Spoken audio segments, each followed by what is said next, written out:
In this video, we will discuss how to create and manage your dashboards in HubSpot. To do that, you first need to head over here into your dashboard, and then in here we have our default one. You just need to head over right here to reporting and click on dashboards in order to see everything that we have so far. From this case, you can create a new dashboard by clicking onto this new one, or you can also start with suggested templates such as website visits, analytics, and some more. So on our case, let's create a new dashboard.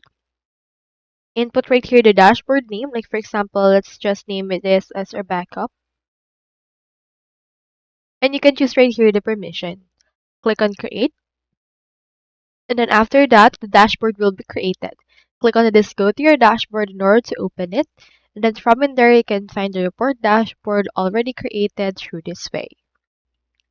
In here, you can see the actual dashboard. You can just start edit content.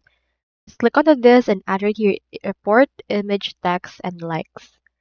So that's all there is today, and if you haven't signed up for HubSpot yet, make sure to use our affiliate links given in the video description. Thanks for watching, and I will see you in my next video.